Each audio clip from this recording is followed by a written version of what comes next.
Bonjour à tous, l'objectif de cette vidéo est de vous parler de déploiement de microservices via un orchestrateur Docker de type Kubernetes.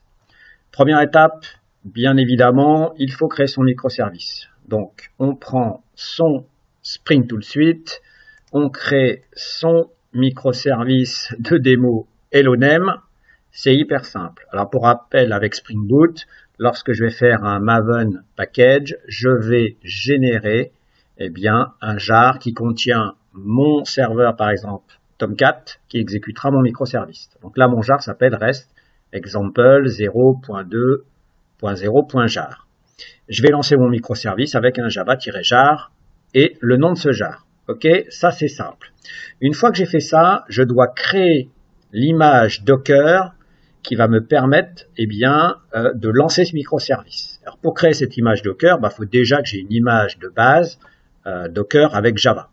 Donc, première étape, si on regarde ces trois lignes ici, ça a permis à partir d'une distribution Alpine 3.6 et l'installation d'un JRE OpenJDK 8, je vais être capable de générer, voilà, c'est en commentaire pour l'instant, mais c'est ce que j'ai utilisé pour générer une image minimale de Java.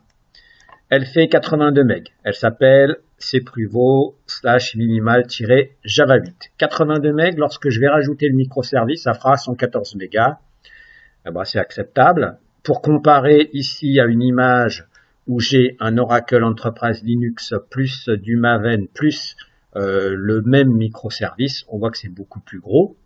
Bien évidemment, ce type d'image fourni par Oracle, principalement, elle a plus vocation à héberger des applications monolithiques avec par exemple du WebLogic Server. Nous, on s'adresse à un microservice, donc on veut quelque chose de très léger. C'est pour ça qu'on va préférer ce type d'image. Une fois que j'ai cette image, je vais aller au niveau de Maven, de mon pom.xml, et je vais spécifier l'utilisation d'un plugin. IO Fabric 8, très très simple. Je donne l'image que je veux générer.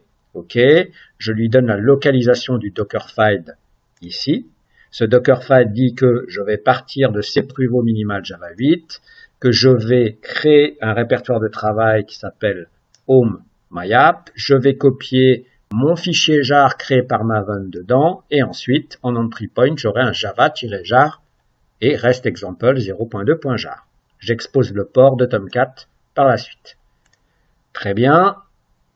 Pareil pour la redirection des ports, lorsque je vais faire tourner cette image dans un container. Très bien, redirection des ports, c'est classique. À partir de ce moment-là, une fois que j'ai fait ce travail préliminaire avec le container, je vais pouvoir faire un run as, tout simplement clean package, ok, docker 2.build. Build, je construis l'image. Je ne le fais pas parce que je l'ai déjà fait. J'obtiens cette image, cpruvo/Spring Boot Docker Image 0.2.0.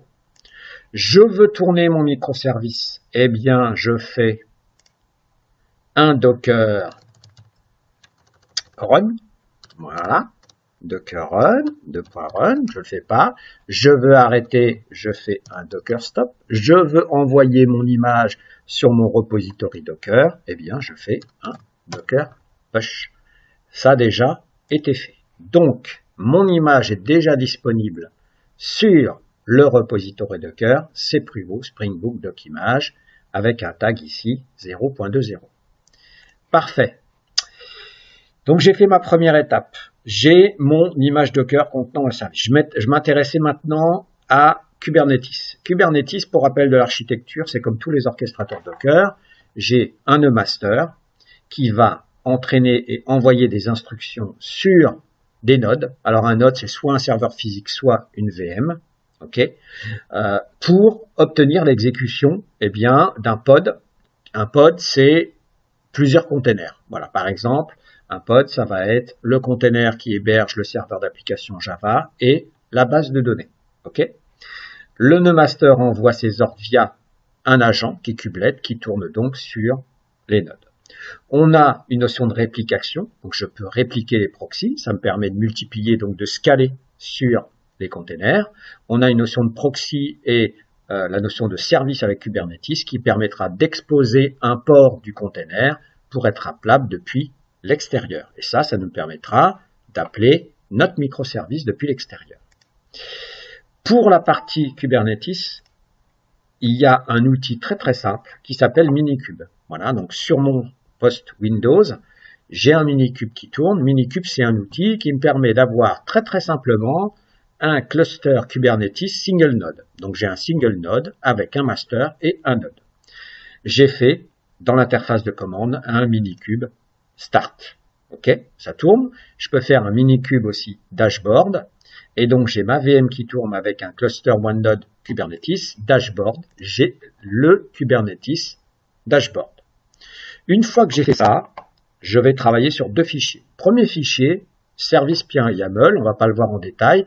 L'objectif, encore une fois, d'un service au niveau Kubernetes, c'est de permettre d'exposer des ports des containers vers l'extérieur et donc de me permettre d'appeler mon microservice. Une fois que ce fichier est créé, je ne rentre pas dans les détails parce qu'on n'a pas le temps, je ferai un kubectl create f service. OK? Et ce service est ici, il a été créé, il est disponible. Ensuite, je vais créer un déploiement, donc un déploiement de mon pod. Voilà. Ce pod, j'aurai une réplication de 1 et il va utiliser au hasard, eh bien, la fameuse image cprivo/spring boot Docker image 0.20 que j'ai réalisée dans la première étape de cette vidéo. Et j'aurai un pool sur le container si l'image n'est pas présente. De la même façon, ce deployment, il est réalisé kubectl. Kubectl, c'est l'outil de commande en ligne de Kubernetes qui permet donc de créer le deployment. Donc, j'ai mon deployment REST-example qui a été créé. Parfait. J'ai mon service REST-example qui existe. Je regarde, j'ai un seul node. Bah oui, Minikube, c'est one node. OK. Et j'ai ce pod qui a été déployé et qui tourne. Si je demande à Minikube l'URL de ce pod, eh bien, il me donne l'URL suivante. Je peux l'appeler tranquillement avec un HTTP. Alors, c'est HTTP-PI, c'est un outil, l'équivalent de curl. Ici, l'avantage, c'est que je peux l'utiliser, eh bien, sur Windows. Hello Chris. Donc, ça fonctionne parfaitement. Très simple, Kubernetes, très sympa. Je peux scaler très simplement. Scaler très simplement. Je vais effectivement, eh bien, passer sur un répliqué égal à 3. Et à partir de ce moment-là, si je tourne cet ordre avec kubectl, donc le client en ligne de Kubernetes, je vais obtenir 3 containers au lieu d'un. Okay, c'est très simple. Si je veux modifier maintenant mon microservice, eh bien, je vais reconstruire mon image. Cette fois-ci, je vais la taguer 0.30 et je vais juste faire un kubectl, cette image, en donnant la nouvelle image pour le deployment. Automatiquement, les containers vont être détruits et les nouveaux vont être créés avec la nouvelle image. Je peux aussi tout faire, donc, vous l'avez compris, via l'interface en ligne. Je peux tout faire via ici, eh bien, l'appli Kubernetes, ici, de gestion, dashboard, qui me permet de tout voir. Si je regarde, par exemple, ici ce pod, je peux même regarder les logs, c'est très sympa, et je vois au hasard, eh bien, les logs de mon web service Spring Boot qui tournent parfaitement. Donc tout ça c'est très simple et bien évidemment je peux utiliser des API REST donc pour travailler eh bien avec Kubernetes. C'est très simple, c'est très sympa comme orchestration, c'est extrêmement utilisé aujourd'hui, ça a vraiment le vent en poupe, Kubernetes.